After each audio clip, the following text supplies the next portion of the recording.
cara a cara, y uno de los temas del día es la aprobación en la Comisión de Transportes y Comunicaciones del llamado proyecto de ley Mulder, el proyecto que le impide al Estado contratar publicidad en medios privados. Ya había una ley que regula la publicidad estatal, faltaba reglamentar, pero el Congreso en esta primera instancia al menos ha ido a irse por todo, sencillamente prohibir la publicidad estatal.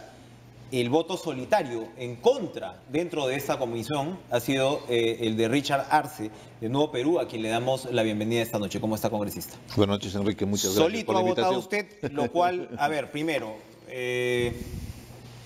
esta votación tan marcadamente a favor en la comisión nos indica que en el Pleno se va a reproducir, que en el Pleno va a pasar facilito este proyecto de ley. Hay una mayoría fujimorista y siempre se imponen con la mayoría, y eso nos genera a nosotros la necesidad de informar a la población sobre proyectos de ley muy sensibles. El día de hoy, por ejemplo, también se tocó en la Comisión Agraria una ratificación de este régimen salarial que paga 33 soles diario a la gente que está trabajando en la agroexportación, que es un sector muy importante, pero no se puede vulnerar derechos como el tener beneficios sociales que no lo tienen como en un régimen normal. Entonces, estas imposiciones de parte del fujimorismo dejan mucho que desear. Pero centrémonos en el tema de la votación, que es lo más importante. Luego podemos hablar del régimen agrario en otra oportunidad, que es un tema muy importante. Partamos de la premisa de la necesidad que se tiene que racionalizar los gastos del Estado, que se tiene que optimizar esos recursos para poder llegar a toda la población. La Constitución de la República, en el artículo 2, establece la libertad que tenemos todos al derecho de la información. Todos los ciudadanos tenemos el derecho a acceder a información y el Estado tiene la obligación de cobertura de esa información, sobre todo en temas muy sensibles como son los programas relacionados a salud, educación y sobre todo algo elemental, que es el tema de prevención de desastres. Prevención en el sentido de brindar la información suficiente a la población. Porque la idea es la prevención. El proyecto de ley limita solo en caso de desastre natural, emergencia nacional y educación electoral. ¿No? Pero esa es una excepción en el artículo 4. Y ojo, si vamos a diseñar una estrategia, una política pública, ¿qué vamos a anunciar después del tsunami, pues? O en el momento de la incidencia, tiene que trabajarse con antelación, con anticipación, para generar una cultura de prevención, por ejemplo, ante los desastres. Somos una zona sísmica. Y hay muchísimos temas más. Yo conversaba con, digamos, especialistas, evidentemente. Está el argumento en contra de la publicidad estatal, dice, los gobiernos utilizan la publicidad estatal para comprar a los medios. Díganme ustedes, pues, si en el Perú los gobiernos tal como están compran medios. Los medios al final le dan con palo a todos los gobiernos. Yo no sé si eso sea muy bueno, muy malo, muy democrático o poco democrático, pero en el conjunto les dan con palo. O sea, no digamos ahora pues que los medios son adictos, habrá uno que otro, qué sé yo, cuando los periodistas tienen rivalidad, ¿no? Dicen los de tal o cual, pero la verdad es que uno se para frente a un kiosco y lo que vas a ver es diversidad, sobre todo yéndole al palo. Yo quería compartir con usted algunos números que he, digamos, recogido al vuelo, no son exactos, pero creo que nos da una idea.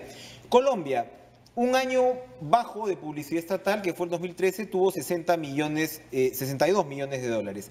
Chile es aproximadamente 60 millones de dólares. El Perú en promedio gasta eso, 60 millones de dólares. Cuando uno habla de Venezuela, por ejemplo, que sería el ejemplo de cómo un régimen no utiliza la publicidad para someter a unos medios y hacer que otros lo favorezcan. Son 300 millones de dólares, pues, en el año 2017, con la crisis humanitaria que tienes. Entonces, acá estamos hablando, creo yo, de rangos más o menos razonables, con debate, con lo que quieras, pero razonables. ¿Eso se ha discutido en la comisión? No, por eso era nuestra oposición. Además, hay otro detalle muy importante que también es elemental, es el costo-oportunidad. Tú inviertes un dinero y información sensible, como es el tema de educación, como es el tema de salud, campañas de vacunación, por ejemplo. No sé, podríamos tener una epidemia en nuestra sociedad y requiere de información y los canales adecuados. El proyecto de ley restringe estrictamente a un solo canal de comunicación, que es el Internet. ¿Cuántas personas tienen realmente la cobertura de servicio al Internet? La gente está contextualizándose desde la ciudad de Lima. Yo vengo de Apurímac. En Apurímac el Internet es bastante débil la señal y es terrible porque no se puede acceder a esa información. No, ahora, ¿cuántas porque no sabes a dónde está, a qué páginas entra la gente. Hasta ahora los propios medios tienen todo un debate porque la famosa tierra prometida del Internet no lo es tal en términos de difusión de publicidad, ¿no? Entonces es muy relativo el debate. Pero no solamente sobre relativo, bases... restringe un derecho a acceder a la información. Si ahora, y lo manifestó un congresista fujimorista, si ahora con toda la inversión que se tiene no se cobertura realmente a la población, al restringir el canal solamente a los medios de Internet y los medios estatales, que también lo manifiesta la ley, definitivamente estás limitando el parámetro para poder llegar a la población en temas tan sensibles como te estaba expresando. Y eso es un serio problema. Yo te doy un dato estadístico que también viene de Ocitel. De 100.000 centros poblados, solo 42.000 centros poblados en el país tienen acceso al Internet.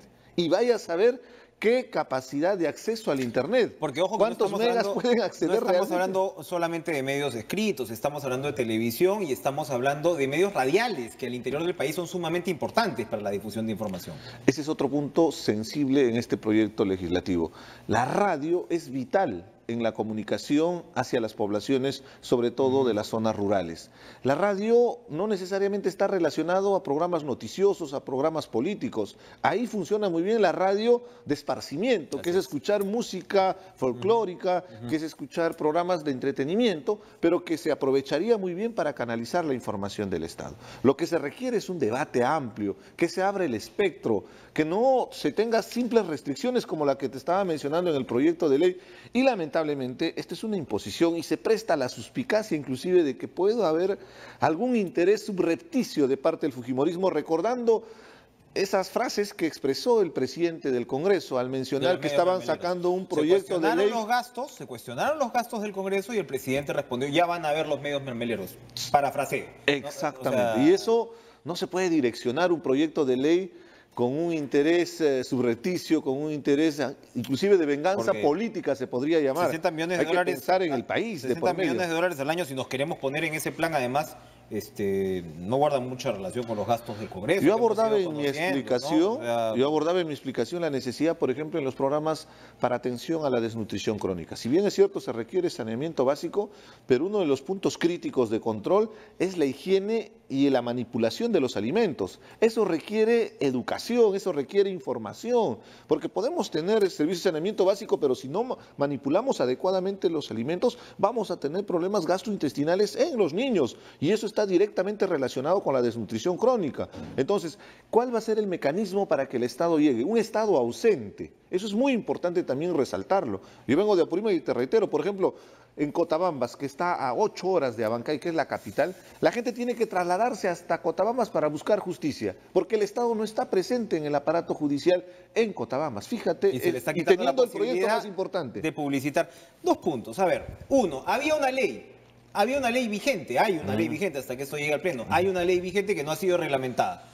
¿Por qué no se reglamentó? Número 1. Y número 2, o mejor dicho, ¿por qué no se optó por la reglamentación de esta ley en lugar de este proyecto de ley? Y número 2, el Ejecutivo en sus observaciones planteó topes de entre 6 y 8%, me parecía, por presupuesto de cada dependencia para ser invertido en publicidad. Me imagino que eso es algo razonable, no lo sé, pero pareciera, suena algo razonable. Tampoco se quiso escuchar eso. Y hay un detalle adicional, el Congreso tiene una herramienta y podemos ser propositivos al hacer nuestra crítica, pero no solamente es hacer crítica, es mostrar alternativas. Ellos hablaban permanentemente de la necesidad de optimizar los recursos, estamos totalmente de acuerdo, tenemos que gastar lo menos posible y darle la utilidad necesaria a ese presupuesto, pero el Congreso de la República tiene la prerrogativa constitucional de aprobar el presupuesto general de la República. Es muy fácil considerar restricciones como la que acabas de expresar, poner límites respecto a los gastos excesivos que se hace. Sí es cierto que muchas autoridades utilizan estos presupuestos para hacer revistas, por ejemplo, a página completa, o si es la publicidad, a pantalla completa, con la imagen de la autoridad de turno. Podríamos restringir y limitar, claro que sí, para poner en evidencia temas de necesidad. Se requiere información. Los municipios, por ejemplo, requieren informar a su población respecto al impuesto predial. Mucha gente no sabe por qué se paga el impuesto predial, para qué sirve, y genera un ingreso directo para el funcionamiento de muchas municipalidades que tienen exiguos ingresos. Entonces, si te das cuenta, el ámbito es bastante amplio y no puede estar bajo restricciones y sobre todo esta conflictividad que se genera desde el Congreso de la República con los medios de prensa. Podemos discrepar. Eso era lo que yo le quería preguntar. Esto en realidad, si estamos hablando al final, estamos hablando de una cantidad que vamos, no quiero sonar frívolo, pero 60 millones de dólares, pues en los números que maneja el Perú ahora mismo no va a ser la diferencia entre el día y la noche. Es decir, el costo antidemocrático y anti-beneficio de la población de esta medida es mucho más grande probablemente que esos 60 millones de dólares si lo ponemos en términos relativos. Costo-oportunidad. Entonces, ¿el objetivo es sencillamente irse contra los medios? ¿Usted lo evalúa Parecería, porque el presidente del Congreso no puede tener ese abrupto de haber mencionado que va a ser una ley para controlar aquellos medios mermeleros. Si yo tengo discrepancia con un medio de comunicación, busquemos el espacio para discrepar, disentir, para exponer las posiciones, y será la población, porque al final es un medio. Lo que busca el Estado es llegar a su población y no puede restringir un derecho constitucional que es el derecho a la información. Martín Vizcarra se opuso, el presidente de la República se opuso a este proyecto de ley. ¿Qué le quedaría hacer ahora? ¿Puede observarlo después de la votación? No, porque ya hubo una observación, regresa el texto íntegro a la comisión, en este caso a la Comisión de Transportes, el día de hoy ha dictaminado la insistencia de este proyecto legislativo, ahora pasa al Pleno, si el Pleno lo aprueba simplemente ya se promulga la ley. ¿Qué reglas tan raras tenemos el Congreso, no? O sea que el Ejecutivo hace una advertencia antes de que la sangre llegue al río y luego está incapacitado de observar la ley cuando ya es aprobada por el Pleno. Es una prerrogativa constitucional, entendiendo que la labor legislativa es del Congreso, pero ahí está la responsabilidad. Yo tengo mayoría, no impongo. No se está haciendo buen uso y más aún con ese nivel de descrédito que tiene el Congreso de la República. Seamos muy objetivos.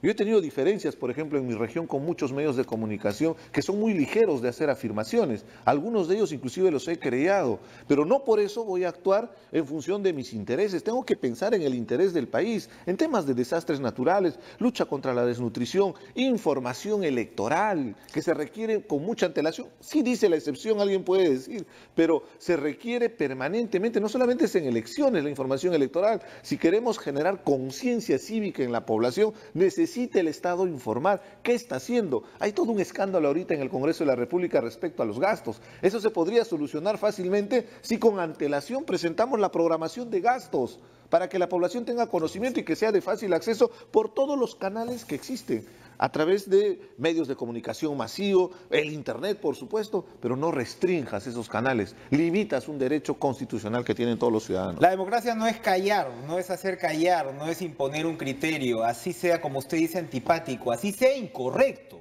porque finalmente los medios muchas veces se equivocan y muchas veces, vamos a decirlo así, los medios son dirigidos en ocasiones, no muchas veces, no voy a decir para que no se ofendan mis colegas, en ocasiones dirigidos por malandrines, como bien lo recordamos de la década de los 90. Gracias, Richard Arce, por acompañarnos esta noche. Vamos a ir a una pausa y regresamos con el candidato al municipio de Lima, Manuel Velarde. No se muevan.